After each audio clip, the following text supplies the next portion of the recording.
Hello and welcome to another edition of the House Whisperer Show on WWDB Talk 860 and WWDBAM.com. I'm Barry Reisman, inviting you to stay tuned for expert advice about maintaining your house from the roof to the basement, featuring professional home inspector Jack Milne. Jack, you have a very interesting guest, and we're all going to be paying close attention, so why don't you tell us who is on the line with us? Well, thank you, Barry. And as it is Sunday and you're hearing my voice at 2:30, I want to thank you all for listening in.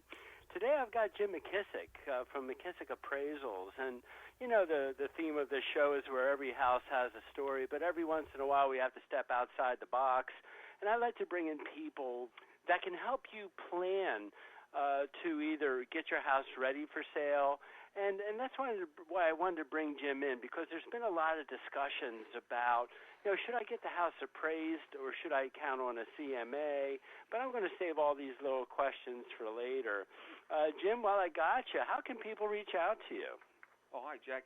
Yes, you can reach me at McKissickAppraisals.net. That is my website. And I can be reached at 215-579-4055. That is my office number. Well, before we kick in, Jim, I'd like to thank our sponsors because, again, without them, I wouldn't be able to chat with you today. So I'm going to start with Bucksmont Inspections. Their forte is on-site sewage evaluations, not only evaluations, but also construction and design. They're out of Sellersville, but their phone number is 215-669-4213. Burrow Exterminating. They're out of Glen Olden, Pennsylvania. Very good with termite and radon testing. Their phone number is 610-586-5640. Of course, Pest Blaster. We've had Mike Cantor on the line about 4 or 5 times already. But we talk about radon, mold, wood-destroying insects, as well as pest removal. They're actually out of Hamilton, New Jersey, but they do have a Pennsylvania number at 215-295-5555. Again, another company really close to my heart is BrainFlushGear.com, where if you have any type of active wear that you're interested in, you can reach them at contact@BrainFlushGear.com. They'll talk to you about any ideas and concepts that you may have, regardless of quantity, and they'll help you make your dreams come true. And, of course, Tri-County Inspection Company, that's a company I've owned since 1985, conducting professional home inspections in 13 counties from the southern part of New Jersey all the way up. We've been in Patterson not too long ago. And then, of course, on the Delaware River side, from the Lehigh Valley down to the bottom of Delaware County. And I know a couple of times I could have stepped into Maryland. So our area is pretty large, but our main office number is 215-295-2030, and we're actually based out of Morrisville, Pennsylvania.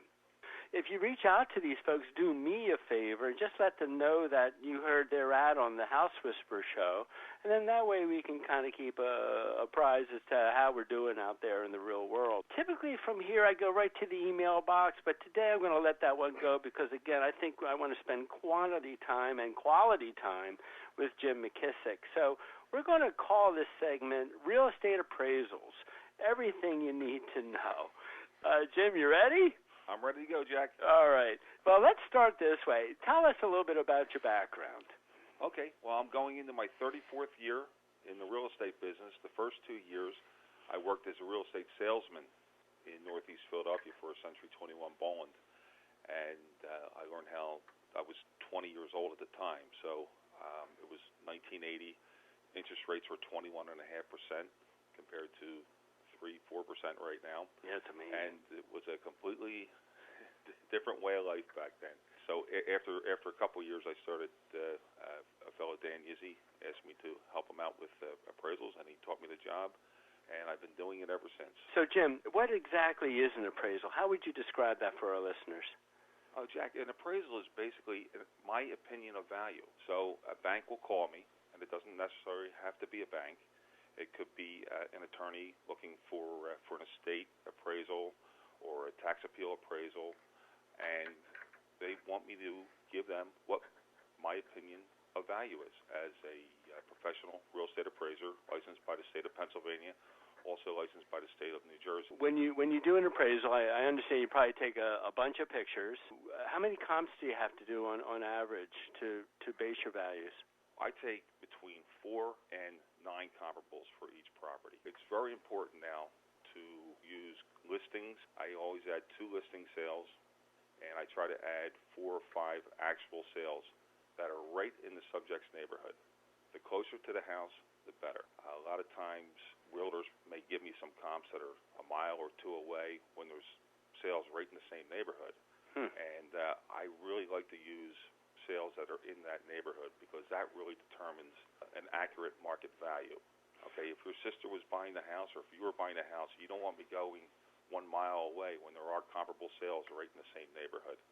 So well, it's like that old saying, location, location, location. Right, and you don't want me going a mile away when there's 4 sales in the same block. Now, they may not be to the realtor's liking, but there's a story behind every sale.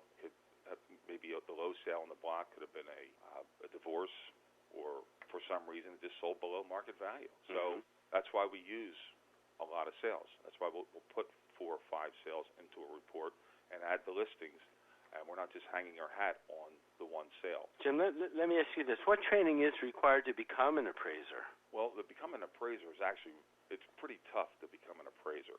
All right, right now, when I've been grandfathered in, but right now you have to have an associate's degree to be a residential appraiser.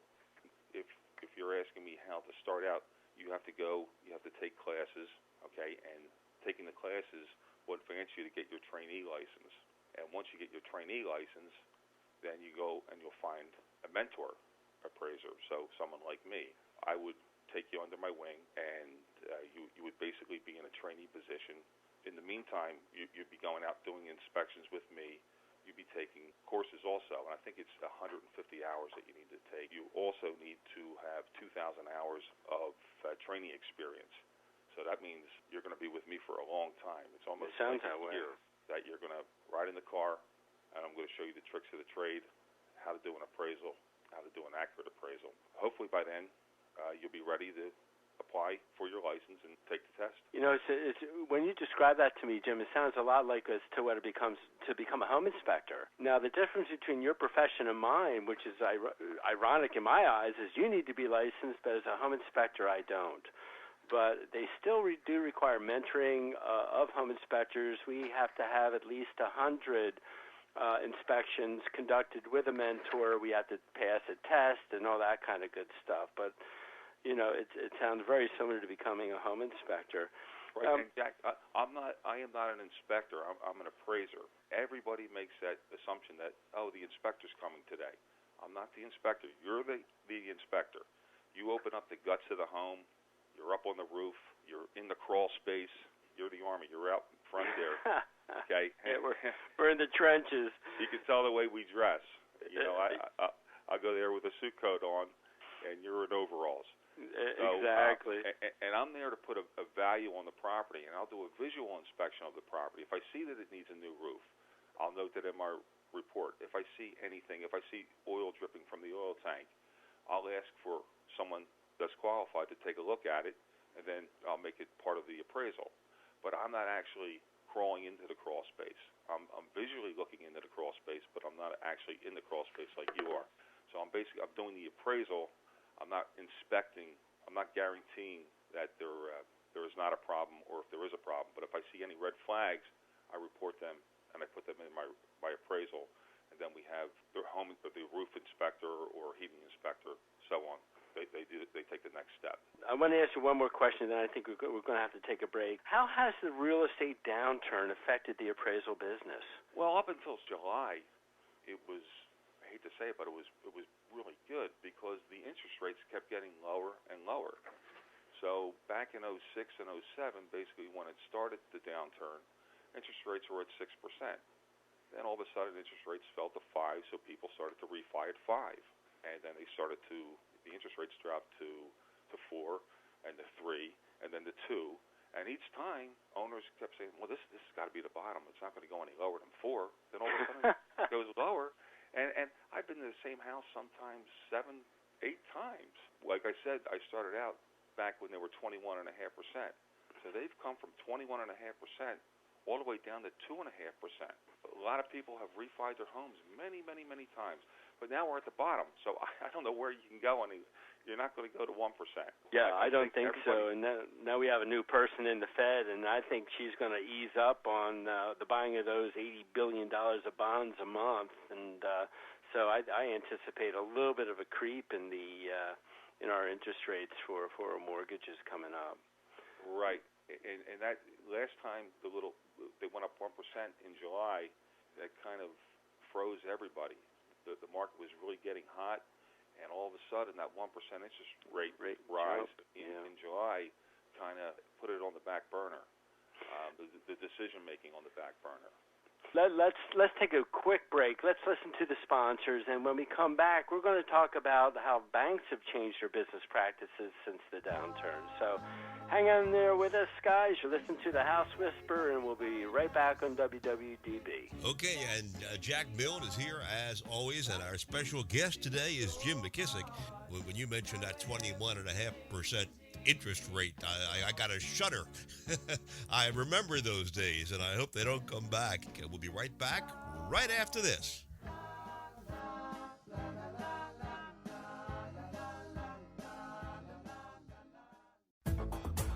Boro Exterminating has been specializing in wood-destroying insect inspection and control for over 40 years, serving Philadelphia and the surrounding counties. All inspectors are state certified and ensure providing their clients with professional inspections and treatments. Boro not only performs conventional termite treatments, but also handles special services like historic buildings and homes with wells, creeks, or ponds. The client is assured that all treatments will be performed safely when you hire Boro to do the work. They also provide radon testing in their service area. Boro's full-time office staff is available to help you schedule an appointment. Just call 610-586-5640 or send an email request to boroinspects@verizon.net. That's 610-586-5640 or email at boroinspects@verizon.net. Specially created t-shirts by BrainFlushGear.com offer the extreme sports enthusiast an opportunity to have a clothing line available that suits their sport. BrainFlushGear.com understands that when we get the moment where we can jump on our motorcycles, wave runners, surfboards, snowmobiles, or skateboards, it can be priceless. They offer custom artwork including silk screening, transfers, and embroidery. Speak to one of their consultants today, and they'll help you create your own Brain Flush. Visit BrainFlushGear.com or email them at contact@BrainFlushGear.com. For your septic inspection and testing needs, please consider Bucksmont Inspections. They've been serving the Bucks and Montgomery County areas for over 15 years. As members of the Pennsylvania Septic Management Association, the Pennsylvania Association of Sewage Enforcement Officers, and the Pennsylvania Association for Professional Soil Scientists, Bucksmont Inspections can inspect your existing septic system or test for your new septic system placement. Please call Rob Bowie at 215-669-4213 and say you heard their ad on the House Whisperer Show. As the weather gets cooler and the temperatures drop, the bugs might slow down, but the rodents don't stop. Mice and rats begin to invade homes during the fall and winter months, looking for food, warmth, and a comfortable place to nest. Don't wait for pesky rodents to invade your home. Fight back. Have your home baited and ready for their attack with Pest Blaster. Whether preventative or a full-blown infestation, give Pest Blaster a call at 215-295-5555 and they can discuss the solution to your problem. They also offer humane animal removal services for a wide variety of wild animals, damage repairs, and cleanups. Call them today at 215-295-5555 or check them out at pestblaster.com, servicing both New Jersey and Pennsylvania. Pest Blaster, 215-295-5555 or pestblaster.com for all your pest control needs. Tri-County Inspection Company has been providing professional home inspections, commercial inspections, and historic property evaluations for over 25 years. Tri-County Inspection Company covers 13 counties, serving both New Jersey and Pennsylvania. They've performed inspections for over 70,000 clients and are members of the American Society of Home Inspectors, as well as the Pennsylvania Home Inspectors Coalition. They are licensed in both Philadelphia and New Jersey. For all of your real estate transactions, call Tri-County Inspections at 215-295-2030. For their New Jersey clientele, call 856-853-4224. In PA, call 215-295-2030. In New Jersey, 856-853-4224.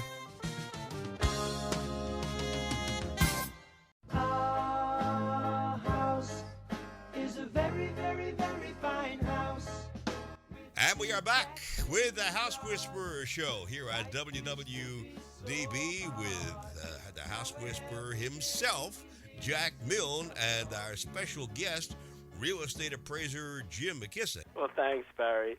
Hey, Jim, for our listeners once again, how can these folks reach out to you? Oh, Jack, I'm at McKissickappraisals.net, or my office number is 215-579-4055. How have banks changed their business practices since the downturn? How has it affected your business? Well, it's completely affected the business in good ways and bad ways. Right now, they're on a round-robin rotation. Every bank orders appraisals, and they'll have maybe 6 or 7 or 8 appraisers on their list. It goes in a round-robin fashion. So you can't order an appraisal from me personally, Jack, and use it at a lending institution for refinance purposes. I have to go through the round-robin. This way, there's no monkey business going on. Mm-hmm. And it's great because it protects me also. I don't have any arm twisting anymore, and I can go out there and give a real good, honest value, and I don't have to worry about maybe being thrown off the list like back in the old days if you didn't. If the house didn't appraise what the realtor wanted to appraise. Yeah, it was yes. Then you're like, the loan officer. All right, let's get a new guy in here. This guy cuts too many deals. So it's actually pretty good for us right now, and my amount of phone calls has really dropped because you're not really allowed to speak to the appraiser anymore. If you're a loan officer, realtors can speak to us.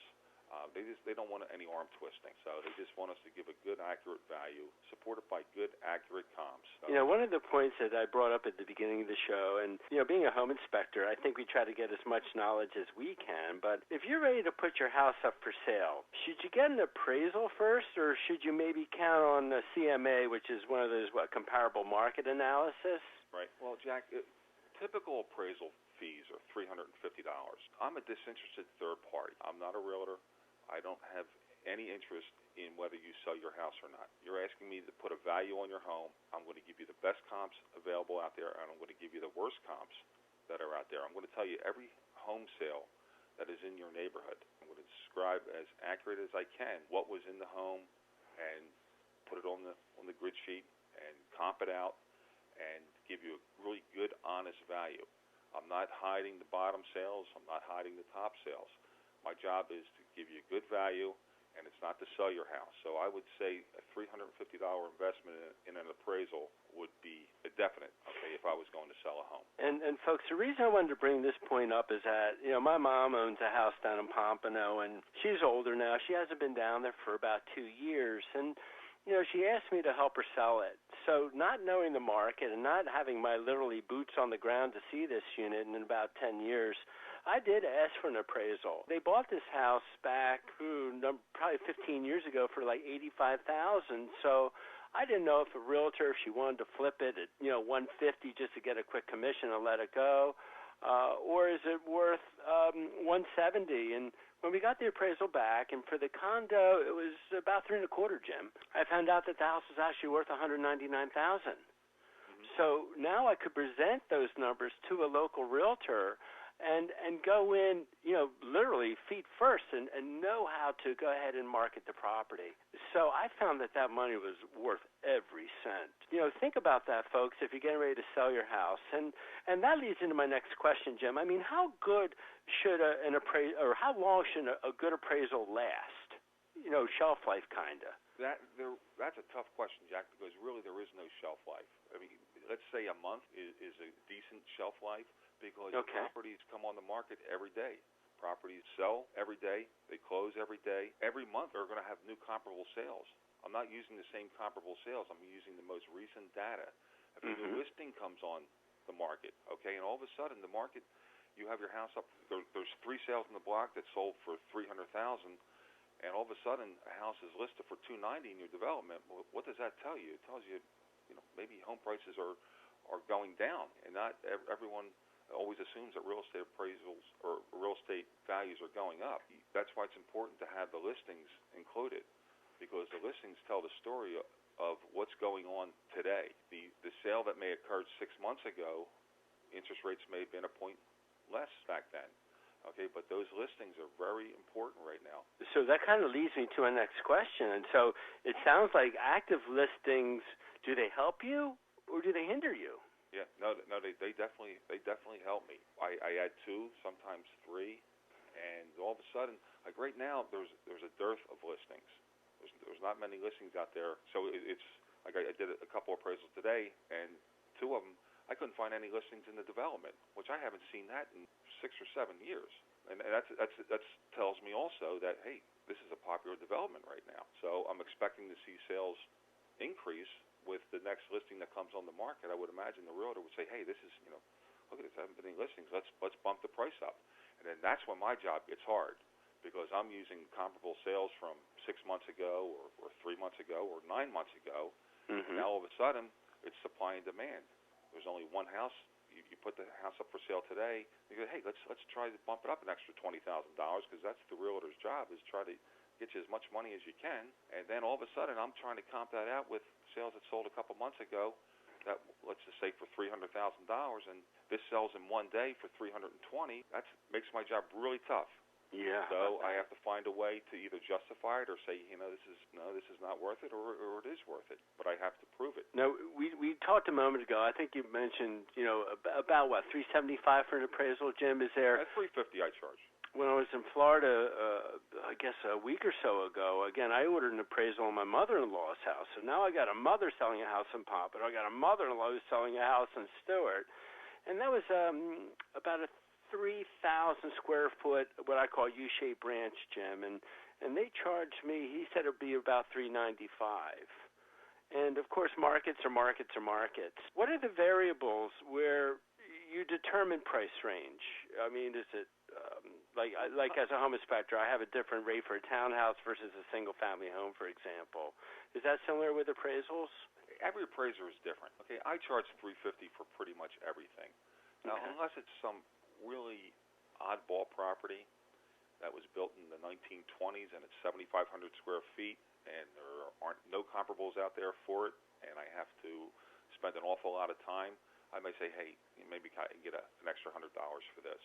But the bottom line is, I just try to keep it at $350 no matter what the size of the home is. Just to backtrack, if you're out of state, you should definitely call for a real estate appraisal, because you have no idea what that market is going for. In your own market, you kind of know what's going on. You read the Sunday paper, the real estate section, you see a couple of homes that are for sale. But with you selling down in Florida, that was a very wise decision of getting an appraisal, because you have no clue what's going on down there. And the $20,000 to you, it means a lot more than, let's say the realtor says, it's only worth $180. The commission between $180 and $199 is no big deal. But that $20,000 is a big difference to you. Absolutely. So it was well worth the $350 that you spent for the appraisal. Well, let me ask you this, because I get this a lot as a home inspector. What's the difference between an FHA appraisal and a standard appraisal? Well, the FHA changed their guidelines back in 2006. Prior to 2006, they had something that was called a VC sheet. And it was a list of repairs that we would go out and we would hunt each repair down and put it on this VC sheet, and that the sellers were required to complete the repairs prior to the sale.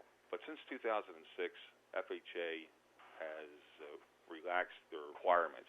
Now, I'm still out there looking for peeling paint. If there's any peeling paint anywhere on the property, it doesn't matter if it's on the fascia board, wherever, it has to be cured. It has to be scraped and painted professionally. okay? And I say professionally because a lot of times sellers will go, okay, well, I have to go scrape and paint it. I'm moving. What do I care? I'm just going to paint right over the, the paint chips, and there, it's painted. I've seen that. And then I can go back and say, well, look, no, I said professionally. It has to be, because the buyer doesn't want to come in, because then the buyer's going to have to repaint it again himself under FHA. That's one of the biggest things. One of the biggest differences between the FHA and the conventional is the painting. Everything else is I'm going to look at the roof, and if the roof needs replacing, but even on a conventional loan, I'm going to look at the roof, and if the roof needs replacing, I'm going to call for it. So everyone's still scared to go FHA because of prior to 2006. Sellers are, oh, no, I'm not doing all those repairs. Yeah, I'm just saying to everybody, give it a chance. Okay, it's not as bad. It's a very easy way to sell your home, especially in a lot of markets. Because I always thought, Jim, that with an FHA appraisal, whatever items that you found need repair had to be done before settlement. Well, Is that they true? do have to be done before settlement, but we're talking about if I find any major repairs, they're going to have to be done before settlement for a conventional loan also. Oh, okay. Okay. So regardless, like if there's an oil tank, if there's a leak somewhere, it doesn't matter if it's a conventional appraisal or an FHA appraisal, it still needs to be remedied. Okay. So, and I just make that part of my appraisal. Okay, but the big thing is the peeling paint. Just because of the lead issue. The lead issue, you know, and they don't tell us. Well, I think it's 1976. 1978, Jim. 78. 1978. Okay, yep. 1978. But even now, even if the house is 3 years old and there's peeling paint, they still want it scraped and painted professionally. That's the way to go, FHA. Jim, one more time for our listeners. How can people find you? Sure, Jack. I'm at McKissickAppraisals.net, and my office telephone number is 215-579-4055. And, Jim, if I can ask, turnaround time for your reports. When I first started, it was 3 weeks. That was back in 1980 or 1982. Now it's down to about 3 days. When mortgage companies are busy, they're not as worried about the turnaround time as much, so it could be 7 days. But right now, they're looking for them back in 2-3 days. It looks like we're running out of time, so as I always like to say on Sunday, please spend time with friends and family, and I'll talk to you next week on The House Whisperer. And Jim, thanks again for your time, sir. Thanks for having me, Jack. Well, thank you, Jim McKissick, and let me invite everybody, as Jack said, to tune in again next week for another edition of The House Whisperer Show with professional home inspector Jack Milne. And if you'd like to listen to previous programs, or if you have any questions, visit thehousewhisperershow.com. I'm Barry Reisman. Thank you very much for listening to WWDB.